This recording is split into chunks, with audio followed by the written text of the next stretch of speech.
तो देखिए, मैंने आप लोगों को बताया कि जैसे मान लीजिए कि समधात्मक पूर्णांक और विषमधात्मक पूर्णांक क्या होता है, और उसमें बताए थे इसके अलावा कि जैसे मान लीजिए कि यूक्लिड विभाजन एल्गोरिथम द्वारा क्या निकाला जाता है। अब देखिए इसमें क्या होगा कि जैसे इसी से रिलेटेड क्वेश्चन आपके बोर्ड में पूछा जाता है, क्योंकि बहुत बार ये क्वेश्चन बोर्ड में पूछा गया है। जैसे मान लीजिए पहला ऑब्जेक्टिव रहेगा कि जैसे यूक्लिड विभाजन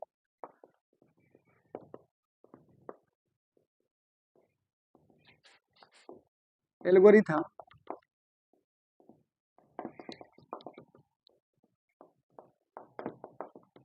दो धनात्मक पूर्णांकों के लिए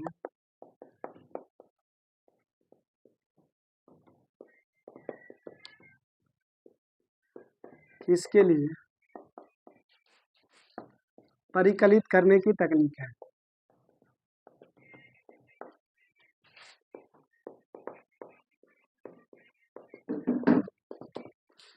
जैसे ऑप्शन दे दिया आपका एचसीएफ, बीम दे देगा एलसीएम, सिम दे दिया दोनों, और डीम दे दिया कोई नहीं।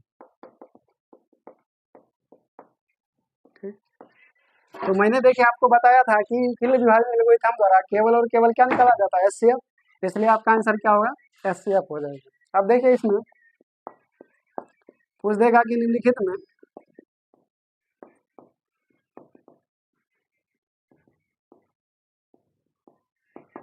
कौन सम धनात्मक पूर्णांक है।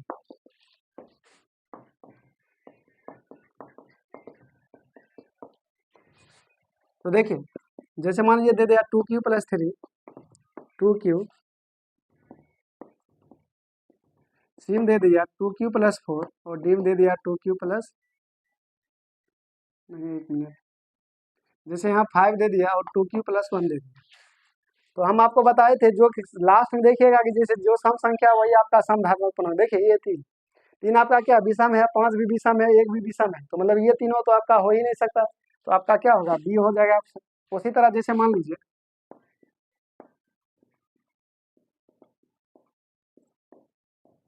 निम्नलिखित में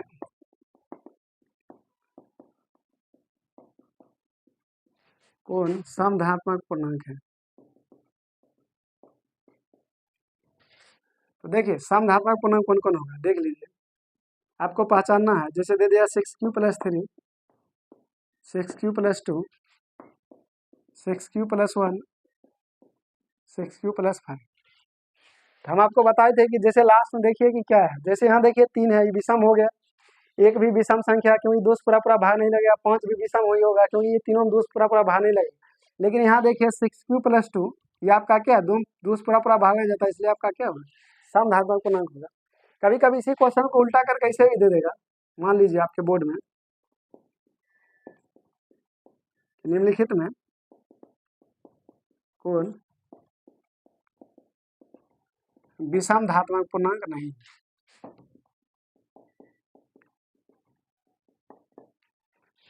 तो यहाँ देखिए जैसे दे दिया 4q + 1, 4q + 3, 4q + 6, 4q + 5। तो देखिए यहाँ क्वेश्चन को इसी क्वेश्चन को थोड़ा सा उल्टाया है कि विषम धात्मक पूर्णांक नहीं, सॉरी यहाँ होगा नहीं। तो इसका मतलब अगर विषम नहीं होगा तो फिर क्या होगा, सम ही होगा। तो यहाँ बोला विषम धात्मक पूर्णांक नहीं है, तो विषम नहीं होगा तो क्या होगा, सम। तो सम इसमें कौन है, देखिए 1 विषम है, 3 भी विषम है, 5 भी विषम है, तो आपका सम क्या है, 6 है, इसलिए ये आपका सम धात्मक पूर्णांक होगा। उसी तरह मान लीजिए कि जैसे मान लीजिए इसी क्वेश्चन को कभी उल्टा करके दे दे कि निम्नलिखित में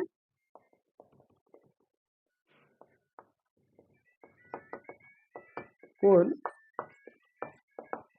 विषम धात्मक पूर्णांक।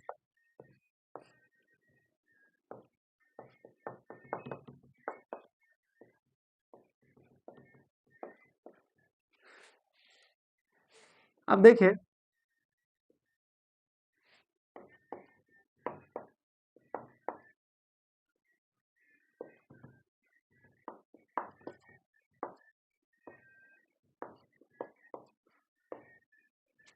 अब जैसे मान लीजिए इसमें आपको पहचानना है कि कौन विषम धात्मक पूर्णांक है। देखिए ये 6 दोष पूरा पूरा कट जाता है, इसलिए सम होगा, ये भी आपका सम है, ये भी सम है, विषम कौन होगा, ये होगा क्योंकि इसमें दोष पूरा पूरा भाग नहीं लगता, इसलिए आपका कौन होगा, विषम धात्मक पूर्णांक हो जाएगा।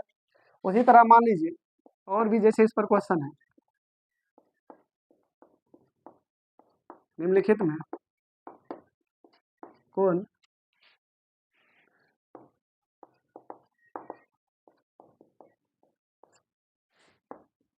विषम धात्मक पूर्णांक है। यहाँ देखिए जैसे दे दिया 4q प्लस 2 4q, सी में दे दिया 4q प्लस 6। यहाँ देखिए ये दो सम है, 4 भी आपका सम है, यहाँ 6 भी देखिए ये सम है, एक आपका क्या है जिसमें दूसरा पूरा पूरा भाग विषम है, तो इसलिए आपका विषम धात्मक पूर्णांक होगा। तो देखिए इसमें सम और विषम धात्मक पूर्णांक आप लोग अच्छा समझ गए होंगे, ठीक। और देखिए कभी कभी इसी क्वेश्चन को मान लीजिए उल्टा करके दे दिया, एक क्वेश्चन और इस पर देख लीजिए ऑब्जेक्टिव, निम्नलिखित में कौन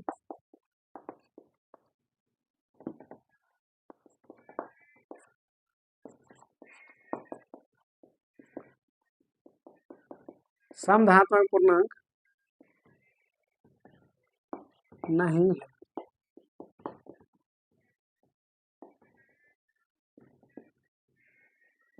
जैसे दे दिया मान लीजिए 2q plus 4 2q plus 6 2q plus 5 2q। अब देखिए यहाँ जैसे मान लीजिए 4 भी आपका सम है, 6 भी सम है और 2 भी सम है, तो ये तीनों तो मतलब सम तो होगा ही नहीं। और क्वेश्चन में पूछा कि कौन सम धात्मक पूर्णांक नहीं है, तो सम नहीं होगा तो मतलब क्या लेना है, विषम लेना है, क्योंकि स्पष्ट बोला है कि सम धात्मक पूर्णांक नहीं होना चाहिए, तो मतलब क्या लेंगे, विषम। तो देखिए केवल और केवल 5 ही यहाँ पर आपका विषम है, क्योंकि ये देखिए 4 और 6 और 2 ये तीनों क्या आपका सम, इसलिए विषम आपका कौन है, यही होगा, ठीक। तो यहाँ देखिए, तो यहाँ पर जो है मान लीजिए जैसे बोर्ड में पूछा जाता है कि मान लीजिए कौन सम धात्मक पूर्णांक है, विषम धात्मक पूर्णांक है, ठीक, इससे रिलेटेड ऑब्जेक्टिव पूछा जाता है। तो देखिए इसी में जो है आगे अब जो है आपका इसमें अगला जो टॉपिक्स है, जैसे इसी में कहेगा आपका एचसीएफ निकालने के लिए, ठीक। तो यहाँ देखिए अगर एचसीएफ जैसे मान लीजिए पूछ दिया निकालने के लिए, तो देखिए एचसीएफ कैसे निकाला जाएगा इसके बारे में बताते हैं आप लोगों को।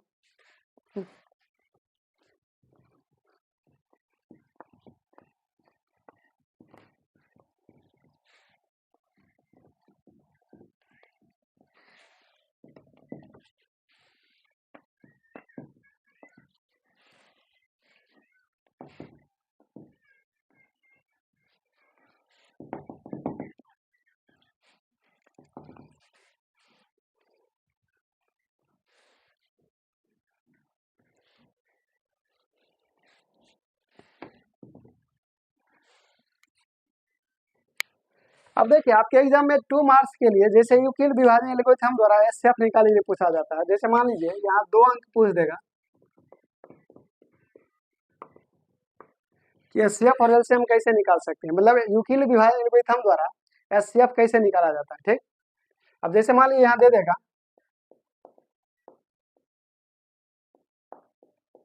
यूक्लिड विभाजन एल्गोरिथम द्वारा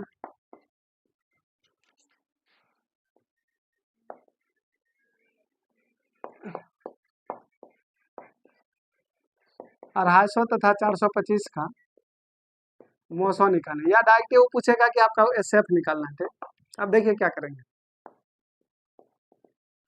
देखिए इसमें ध्यान रखिएगा कि जो आपका बड़ा मान होगा वो ए का होगा और जो छोटा रहेगा वो आपका बी का मान होगा। ए बराबर क्या हो गया 425 और बी बराबर कितना हो जाएगा 250, ठीक।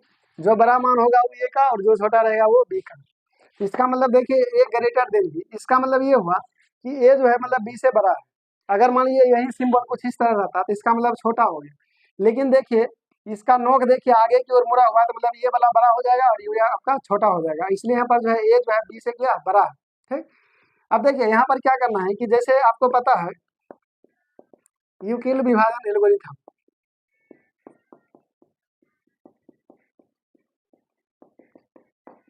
आप जैसे मान लीजिए एग्जाम आप ऐसे निकालते हैं जैसे भाग विधि द्वारा या अभाज्य गुणनखंड विधि द्वारा, वैसे आपको हल नहीं करना है। मान लीजिए जैसे हमको इसका एचसीएफ निकालना है यूक्लिड विभाजन से, तो देखिए आपको फार्मूला जैसे बताए थे ए बराबर क्या होता है बी क्यू प्लस आर, तो पहले आप इसका एचसीएफ निकाल लीजिएगा 250 और 425 का। जैसे मान लीजिए हम एचसीएफ ले लेते हैं, ठीक। 250 कहीं 250, 5, 12 में 5 गया 7 और 3 में 2 गया 1, ठीक। फिर यही 175 किस में भाग देंगे, 250 में। 175 है कहीं 175 हो, 10 में 5 गया 5, 14 में 7 गया 7 और 31। फिर 75 किस में हो जाएगा, 175, 75 दूना 150, 5, 7 में 5 गया 2। अब देखिए इसी 25 से किस में भाग देंगे, 75 में देंगे हो, 25 तिया 75। अब देखिए ये पूरा पूरा कट गया। अब देखिए इसको लिखेंगे कैसे, पहले ये देखिए। तो देखिए ये जो बीच वाला भाज रहता है कि भाज को यहाँ पर लिख देंगे, ए के सामने। ए बराबर क्या, क्योंकि आपको बताए थे ए हो गया, डी हो गया, क्यू हो गया और ये शेष होता है आर होता है।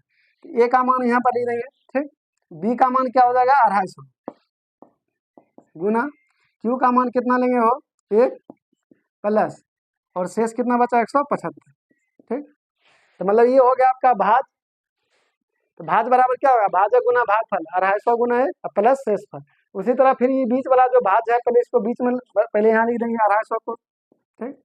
250 को क्या लिखेंगे 175 गुना 1, ठीक। 175 गुना 1 और जो शेष बचेगा है क्या बचा है 75, तो 75 लिख देंगे। फिर देखिए सबसे पहले बीच वाला लिखना है, 175 यहाँ पर है, 175 यहाँ लिख देंगे, ठीक। इसको हम क्या लिखेंगे, देखिए 75 गुना 2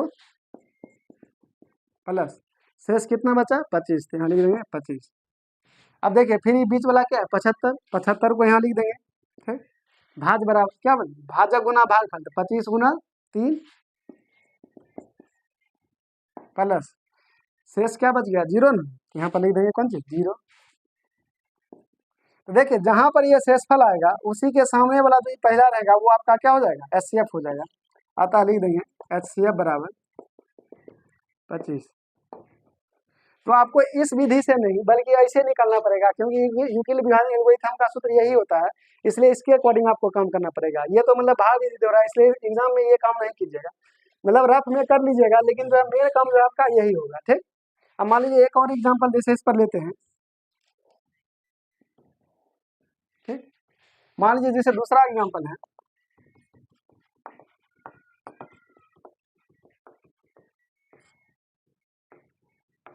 यूक्लिड विभाजन एल्गोरिथम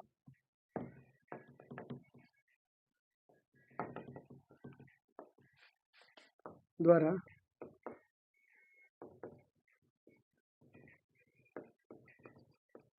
बयालीस तथा 455 का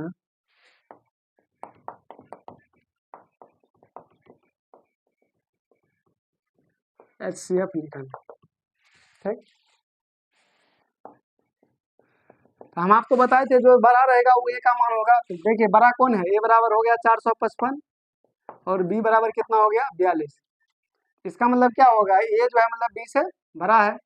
उसके बाद फार्मूला लगा देंगे यूक्लिड विभाजन एल्गोरिथम,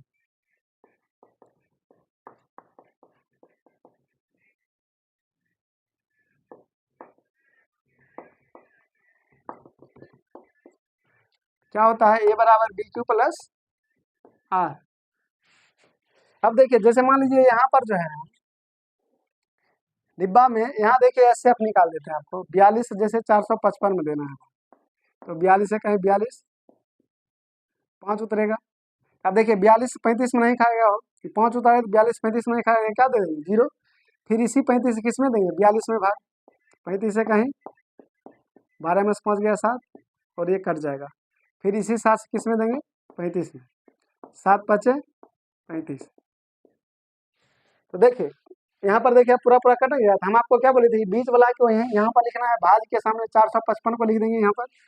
फिर देखिए तो इसको इसके लिखने के बाद क्या होता है भाजक गुना भागफल। तो भाजक कितना है 42 गुना भागफल कितना है 10 और शेष कितना बचा 35, प्लस लिख देंगे शेष में 35। फिर देखिए बीच में है क्या 42 है, 42 लिख देंगे, ठीक। 42 लिखने के बाद यहाँ देखिए क्या होगा भाजक गुना भागफल। तो भाजक कितना है 35 गुना भागफल का मान 1 और शेष कितना बचा 7। उसी तरह मान लीजिए कि जैसे ये 35 है, 35 यहाँ लिख देंगे, क्या हो जाएगा 35 भाज का मान लिख दिए थे भाजक गुना भागफल, मतलब 7 गुना 5 और शेष क्या आ गया 0। तो हमने आपको बताया था कि जो 0 के सामने जो पहला संख्या होगा वही आपका क्या होगा एचसीएफ।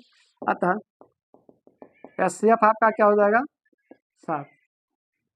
तो देखिए इस तरह से जो है आप बिहार बोर्ड में जैसे 2 मार्क्स का क्वेश्चन रहता है इसको आप हल कर सकते हैं। तो देखिए बहुत ही सिंपल क्वेश्चन है, लेकिन देखिए आपके एग्जाम में 2 मार्क्स का जरूर पूछा जाता है। आप किसी भी साल का क्वेश्चन उठाकर देख सकते हैं, लेकिन ये क्वेश्चन आपके बोर्ड में पूछा ही जाता है। ठीक, अब देखिए इसी पर जो है मान लीजिए कि कुछ ऑब्जेक्टिव आपको बता देते हैं जो इससे भी आपके बोर्ड में जैसे पूछा जाएगा। ठीक, देखिए वो ऑब्जेक्टिव क्या होता है इसके बारे में समझ लीजिए। तो देखिए ये आपको अच्छा समझ में आ गया होगा। ठीक, देखिए अब देखिए इसमें क्या करना है कि जैसे इसी से रिलेटेड ऑब्जेक्टिव मान लीजिए उसमें बोर्ड में पूछा जाएगा कि कैसे इसको हल करना है। तो देखिए कैसे इसको हल करते हैं इसके बारे में समझिए। आपको जो है ये काम जो है रफ में करना है, समझ लीजिए। जहां पर हिसाब बनेगा वहां पर नहीं करना है, ये जो है काम रफ में करना है। बोर्ड में आपको सिर्फ इतना ही काम करना है। जैसे यहाँ पर जो हल किए थे इसमें भी आपको वही काम करना है। अब देखिए इससे ऑब्जेक्टिव देखिए कैसे पूछा जाएगा आपको। ठीक,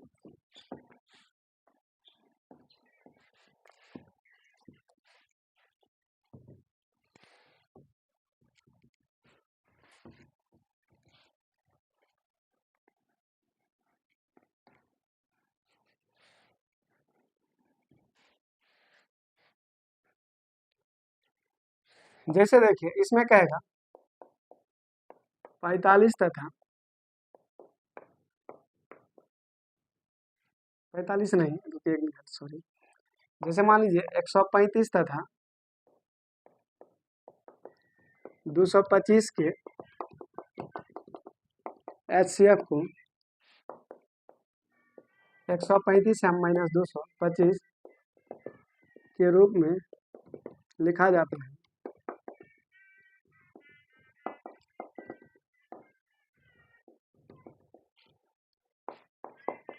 तो m का मान,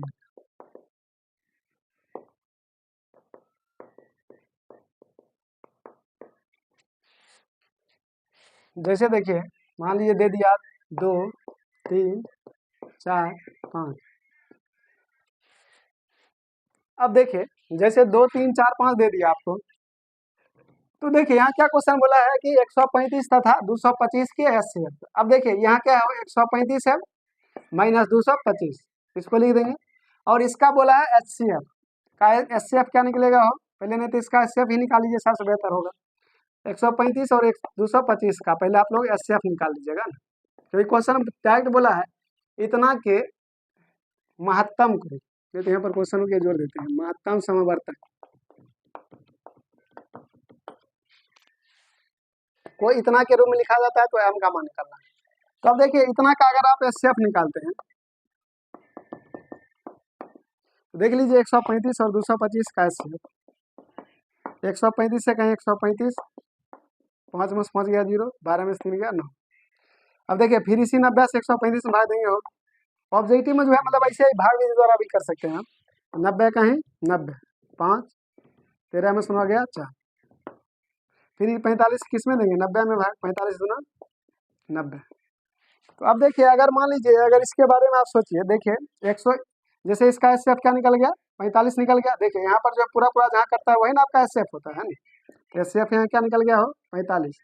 ठीक, तो देखिए यहाँ पर HCF 45 निकल गया, तो आपको देखिए इसी का मान HCF है। देखिए 135 है माइनस 225। अब देखिए इसका HCF क्या निकला है 45, तो बराबर में क्या लिख देंगे 45। अब देखिए 135 है 45 माइनस में इधर क्या हो जाएगा प्लस में, 135 m 45 225 क्या होगा 270 हो जाएगा हो। जोड़ सकते हैं 5 5 10 0, 4 2 6 1 7 और यहाँ 2 है तो 2। देखिए 135 दूना 270, मतलब m बराबर क्या आ गया हो 2। यही आपका आंसर हो जाएगा। तो देखिए यही क्वेश्चन आपके बोर्ड में देखिए बार बार पूछता है। देखिए बहुत ही अच्छा क्वेश्चन था, इसलिए यहाँ m का मान क्या निकल गया 2। अब मान लीजिए एक और एग्जाम्पल से आपका और अच्छा से क्लियर कर देते हैं। जैसे मान लीजिए सेकेंड एग्जाम्पल दे दिया 42 तथा 455 के HCF को 42 m माइनस 455 के रूप में लिखा जाता है।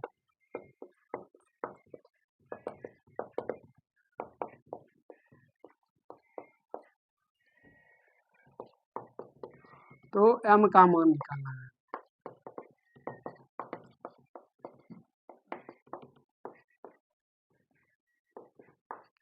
10, 11, 12 और 13। तो देखिए यहाँ भी देखिए 42 तथा 455 के एचसीएफ को या तो क्वेश्चन महत्तम समावर्त देगा, उसका भी मतलब एचसीएफ ही होता है, या वो डायरेक्ट बोल देगा कि एचसीएफ को। तो पहले हम इसका एचसीएफ निकालेंगे। तो देखिए अभी भी आपको निकालने सिखाए थे कि 42 और 455 का एचसीएफ। देखिए 42 से कहीं 42, 5 उतरेगा और फिर 35 किस में देंगे, 42 भाग 35 से कहीं, सॉरी 1 मिनट रुकिए, 5 मस 2 गया 3, ये कट जाएगा, 5 उतरेगा। तो 42 से 35 भाग नहीं खाएगा तो यहाँ क्या लिख देंगे, 0। फिर इसी 35 किस में देंगे, 42 में हो, 35 से कहीं 35, फिर इस 7 से किस में खिलाएंगे, 35 में, 7 पचे 35। तो देखिए आपका एचसीएफ क्या निकल गया, 7 निकल गया हो। एचसीएफ बराबर क्या हो जाएगा, 7। तो मान लीजिए कि अगर जैसे 42 और 455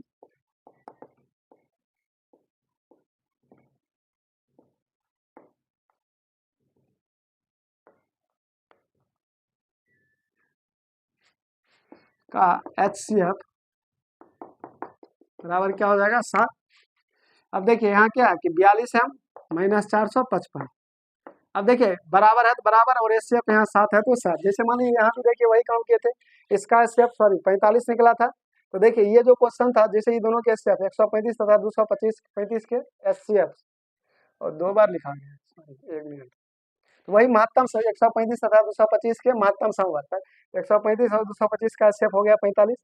फिर देखिए 135 है माइनस 225 बराबर एचसीएफ आपका क्या निकला है, 45। तो बराबर 45, माइनस में था, इधर आ जाएगा तो क्या हो जाएगा, प्लस 45, 45 से रहने देंगे, माइनस में देखिए ये अंक है तो अंक वाला ही माइनस में, इधर क्या हो जाएगा, प्लस में हो जाएगा। तो 225 और 45, इसको इसलिए हम इधर नहीं लाए क्योंकि देखिए इसमें लेटर लगा हुआ है, ठीक। लेकिन ये देखिए अंक है और ये भी अंक वाला है, तो देखिए अंक वाला जाति को हम अंक वाला जाति के साथ ले जाएंगे, इसलिए 45 पे लिख दिए, माइनस में था तो क्या हो जाएगा, प्लस में। 135 हम बराबर 225 और 45 कितना हो गया, 270। 135 दूना 270, इसलिए हम बराबर 2। अब उसी तरह जैसे 42 और 455 के एचसीएफ निकल गया 7। अब देखिए तो यहाँ भी देखिए 42 है माइनस 455 बराबर में क्या हो जाएगा, 7। अब देखिए इसमें लेटर है, सिर्फ अंक है, तो अंक वाला को उठा के उधर कर देंगे हो। 42 हम बराबर क्या होगा, 7, माइनस में क्या हो जाएगा, 400। 42 हम बराबर 455 और 7 क्या हो जाएगा, 462। ठीक, तो देखिए 42 काट दीजिए, 42 से कहीं 42, ठीक। अब देखिए तो 42 से कहीं 42, इसमें 4 बच जाएगा हो, ठीक। 42 से कहीं 42, तो मतलब m बराबर क्या आ जाएगा, 11। तो यही आपका आंसर निकलेगा, ठीक। तो देखिए तो ये ऐसा क्वेश्चन है जो आपके बोर्ड में बार बार पूछा जाता है ऑब्जेक्टिव में, जैसे हर साल लगभग पूछा गया है, ठीक। तो आप इस चीज को अच्छे से समझ गए होंगे, ठीक। तो आज का कहानी यहीं पर रोकते हैं, ठीक। बाकी के लिए आपसे आगे कल मिलेंगे, जैसे नया चैप्टर के साथ, जैसे 1.2 में जैसे मान लीजिए वहाँ भी क्वेश्चन आपको पूछा जाता है। तो आज का वीडियो आप लोगों को कैसा लगा, अच्छा लगा होगा तो इसको लाइक एंड और सब्सक्राइब कर दीजिएगा जरूर, क्योंकि मैंने बहुत ही अच्छे से समझाया था आप लोगों को, इसलिए मुझे उम्मीद है कि आप लोगों को वीडियो ये बहुत ज़्यादा पसंद आया होगा। इसलिए अगर वीडियो पसंद आया हो तो इसे लाइक और सब्सक्राइब जरूर कर दीजिएगा, ठीक। तो आज के लिए इतना ही रहने देता हूँ, ठीक। बाकी के लिए कल मिलेंगे।